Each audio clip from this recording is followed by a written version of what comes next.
27 वर्षच्या नंतर तुम्ही बघितलं की दिल्लीमध्ये इतिहास, आणि हे इतिहास आहे प्रगतीसाठी, गुड गव्हर्नन्ससाठी.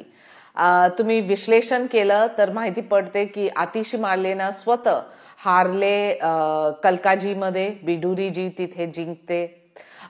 तुम्ही बघितलं तर मनीष सिसोदियाचा हार आहे आणि मारवाजीच्या जीत जगनपुरामध्ये. इतकी असं उदाहरण आहे. सौरभ भारद्वाज, गोपाल राय, सत्येंद्र जैन, सोमनाथ भारती सगळं पराभूत त्यांचं.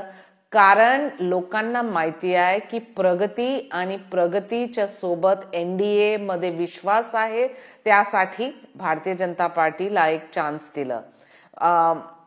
तुम्ही परत विश्लेषण केलं तर कैलाश गेहलोत बिजवासनमध्ये, कपिल मिश्रा कारवानगरमध्ये, ओम प्रकाशजी विश्वासनगरमध्ये, मिश्राजी राजौरीमध्ये, हरीश खुराना मोतीनगरमध्ये, आणि इतिहास आहे तर ओखलामध्ये. कारण मुस्लिम समुदायाने भारतीय जनता पार्टीचे मनीषजीला तिथे जीत दिलं.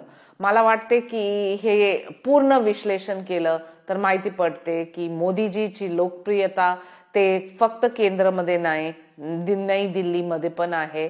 आणि हे इतिहासमध्ये स्वयं छान काम करून एनडीए लोकांना तेच विश्वास देणार की तुम्ही पॉलिटिक्स ऑफ परफॉर्मन्स साठी वोट करा.